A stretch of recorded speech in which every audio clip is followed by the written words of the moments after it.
What up, guys? I'm eating some Dunkin' Donuts, some sort of cheese egg wrap. It's really small, but they're really cheap. They're pretty good.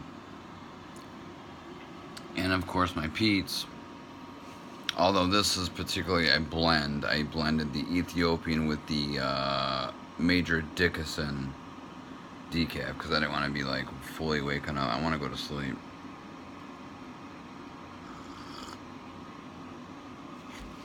So what I really wanted to talk about is how surprised I am at how fast this WRX is. I've driven the Mustang, had 300 horsepower. I gunned it a little bit. It felt okay, but it didn't feel anything like this, and I have no idea why. I don't know if it's the weight. Now, given a month ago, I probably would have been able to quote a bunch of weights and what this car weighed that, this car weighed that, but like at this point, my research is done. I own the car, so it is what it is. I did get the Limited, has the power seats, has a couple of SPT performance modifications as far as I think they're mostly cosmetic, but they certainly look cool. They definitely add to it.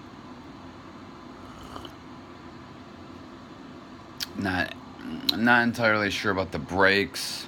Brakes are fine. They're not excellent, but they're good. But we all know that if you want to upgrade brake kits, it is not cheap. The only upgrade that I think I really want to do is the air intake, and maybe possibly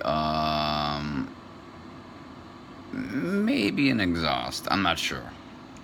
I don't really want to bother with the tune yet because then you void the warranty, and plus it's not cheap. Like the cheapest mod right away, if you want to hear that turbo boost sound, you're gonna get some sort of Typhoon intake, whether it's from K&N. I don't know which one's better. I know that they cost different prices. Some are like 120, some are like up to 300. It's crazy. I don't know why one would be much better than the other.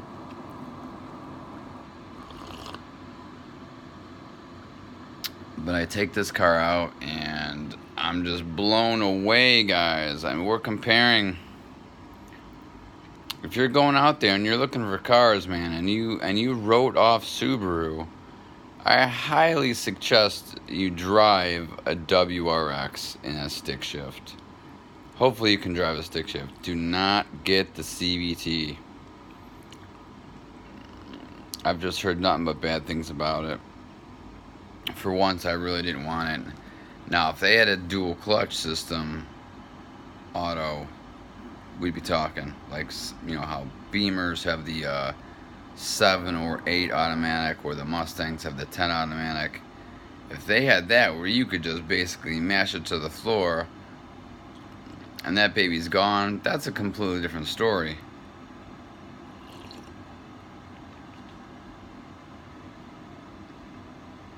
But man, guys, I take this out in first gear, and it just feels like it just wants to go. And it's very strange because I'm not giving any boost. Maybe it's something to do with the gearing, I don't know. It feels like it wants to just take the hell off. And when you're on the highway, guys, holy, it's just, I mean, these are my initial giddy thoughts, so to speak. Was the car worth $23.5 thousand? Absolutely, because I was willing to spend anywhere from 25 to 26 for a BMW with less horsepower, which I did drive, and it felt nothing like this. Nothing. All you're getting is a BMW shell with a BMW inside, and I have to say that I don't know what handles better. I think the Subaru WRX would handle better around a track because of its all-wheel drive. And I know the BMW has X-wheel drive as well, or that's what they call it, the X Drive. But it also has less horsepower. So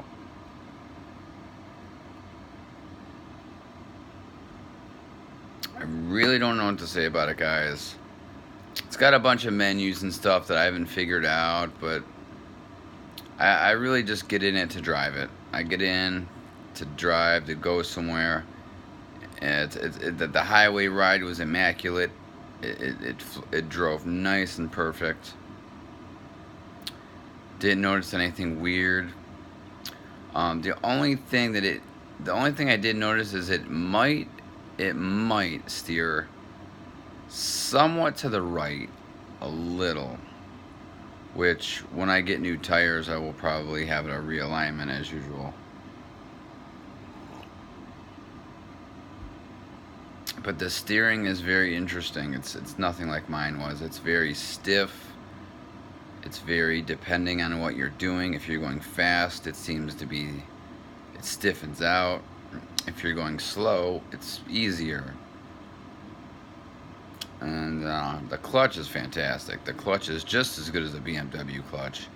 It goes very linear travel. Nothing like a Porsche. Oh my god, a Porsche was like,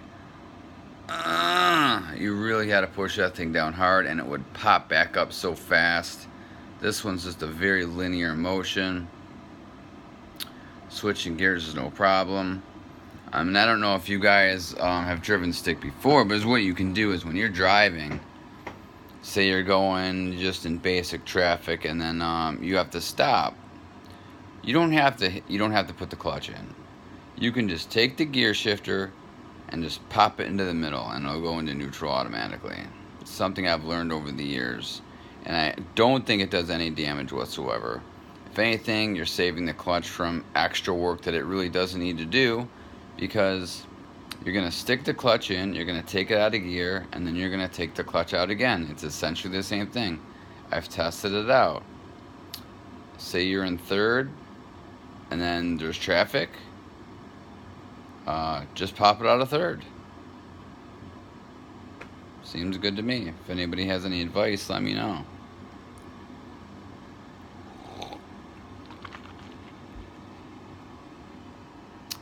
If anybody has any tools, or if anybody knows of like some really reputational garages in the West Palm, Lake Park, Palm Beach area,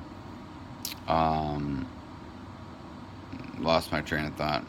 Just, if you know of a good mechanic that's really honest and trustworthy, or is really into mods, comment in the section below, and I may or may not check this guy out. Like, I like people that are honest and legit, and I did go to some mechanics for quite a long time. I won't mention who they are, and they were nice to us, but some of the work they did was a little shoddy. They replaced a timing belt that after they replaced it, I always heard some sort of I always heard a whining noise, especially when it got cold. When I got cold, it was loud. So, West Palm Beach area, Jupiter area, anywhere around there, if you know of any really reputable guys, real solid guys that love to mod Subarus or whatever, hit me up, and I'm gonna go there and probably have an air intake installed, and that's basically all I'm gonna do. And I might have, I'm gonna do that, and then I'm gonna have a strut brace installed. Even though driving it doesn't seem to need it. Like, my Stealth seemed to need it. This car does not seem to need it. This car handles on rails. You go around the corner, man. I mean, it's right there. There's minimal body roll on these cars. Stock. I don't understand the community as far as they want to mod it to death. Like, let's get this thing up to 300 horsepower. I'm telling you now, guys, the thing just wants to move. I don't understand people wanting to give it so much more horsepower. Unless you live in an area where there is no police, you're not going to benefit from it. I can't even benefit from this horsepower. I believe it's underrated, I'll tell you that. It says it's 268 horsepower, and that's brake horsepower. I call it base horsepower, but I guess it's officially brake horsepower. Like if you dined it, I don't know what it would come up with. Maybe an actual solid 242, somewhere around there, give or take. It doesn't feel like it. I feel like Subaru has somehow managed to pull more horsepower out of this engine and not tell people. It doesn't feel like 268 horsepower minus the all-wheel drive train. It just doesn't. Because I had 170 horsepower before car. It felt slow. Had a little pickup, but then it was just dead. If you tried to go to like 130 miles an hour, it would take you forever to get here or get there. I was on the highway. I'm hitting 100. Like it's nothing. It's ridiculous. And and you feel the acceleration. I mean, we're not talking Vets. We're not talking SS Camaros with 400 horsepower, but it's a little car. It's not 440 pounds or whatever you want to call it. It's like 3,300 pounds. Mine has an electric seat. The other one does not. Heated seats included. It's a blast, guys. I can't tell you how much fun it is to drive this car. I do have the 17s on the car. I don't have the 18s. But honestly, I love the way the 17s look. Normally, I like bigger tires, but on this car, it gives it sort of like a nice sleek look. They're black rims on red. Man, it just looks... It's probably my favorite of all time looking WRXs. Besides like maybe one of the older STIs that was like the blue with the gold rims that really looked nice. But anyway, guys, that's the vlog for today. I hope you enjoyed listening to my ass. I'm about to hit the sack. I am beat. So I'm gonna try to get some driving videos for you guys because this thing is crazy. I have to get some sort of camera that will actually, attach to the windshield, which is sort of depressing. I really wasn't hoping to do that. Or it could go on the dash. It would be less annoying on the dash, and then it could point at me or point outside. We'll see what happens, guys. Till next time, and peace out. Have a good day and have a good night. Later.